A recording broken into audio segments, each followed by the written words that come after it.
maxay uga cararayaan kitaabkiisa iyo hadalka oo u aadayaan heesaha iyo cawaysada xun iyo akhrisashada wargeysada iyo majallaadka xun ma waxa hoday dulqaadka dulbadanaha ma waxa hoday deeqlaha ma waxay isleeyihiin aamin baad ka tihiin qorshaha iyo tabta alle ma waxay isleeyihiin aamin baad ka tihiin argudashada argutaaga xoogga badan ma waysan ka baqeen inuu u yimaado malakal mawtku iyagoo ku jira macaasi ma waysan ka baqeen inuu mawtku u yimaado iyagoo dayacay salaadii ma waxay isleeyihiin waxaad aamin ka tihiin inuu alla idin qabto qabasho awood la karaan badan ma waxay isleeyihiin waxaad ka tihiin aamin qorshaha iyo tabta alle isma yiraahdaan waxaad aamin ka tihiin tabta iyo qorshaha alle waxaan ahayn qoonka daalimiinta dhallaankii maxamedow raggii abuubakarow ubadkii cumarow firkii saxaabadow u noqda rabbigiin oo iska dhowra naar iska dhowra jahannama waxaa hortiinna ah dhibaatooyin iyo arrimo culus waxaa hortiinna ah ama naciim ama naar waxaa hortiinna ah beesooyin iyo arrimo murugsan waxaan ku dhaartay allaha ilaah kale oo xaq u ah uusan jirin isaga ma ahe waxba idinma tarayaan qosollada waxba idinma tarayaan docya geesa ka xiiridda timaha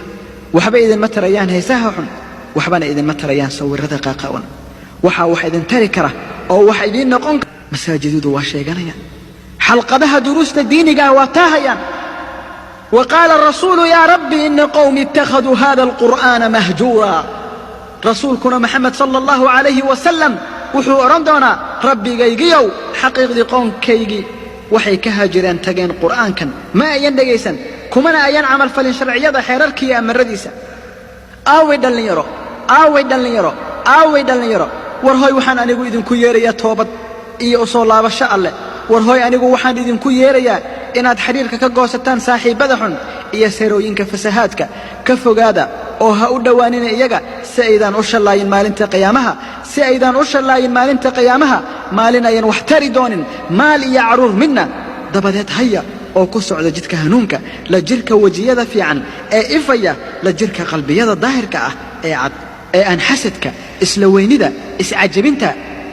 ka maran la jirka carabyada nadiifka ah ee la qoyan xusidda alleh ee aan aqoon xinta war xunfidinta aan aqoon beenta balada brobagandada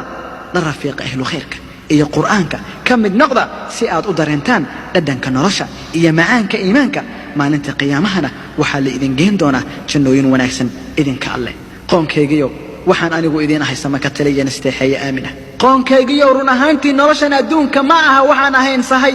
iyo raaxo dhammaanaysa oo xaqiiqdii aakhirada taas baa ah daarta waari doonta abadkeed kii kastoo sameeyaa falxun laguma jaasayn doono waxaan ahayn iyadoo kale oo kii kastoo wanaag fala lab ama dhadig wuxuu ahaadaba isagoo mu'min dhaba rumaysan tawxiidka alleh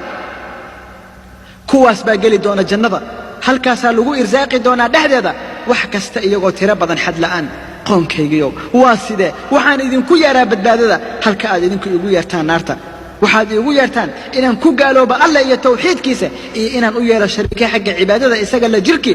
oo aan u haysan wax cilmi ah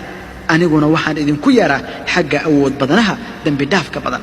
shaki male waxaad iigu yeertaan inaan caabudo mid aan ii sahli isiin karayn muraadkayga ama aan ajiibayn ducadeeda adduunka ama aakhirada oo noqodkeenna wuxuu ahaan doonaa xagga alleh oo musrifiinta yacni mushrikiinta isla weynayaasha kuwa la yimaado dembiyo waaweyn oo halisa kuwa dhaafa xuduudaha alla dhigo iyagaa noqon doona ahlu naarka oo waa xusuusan doontaan waxa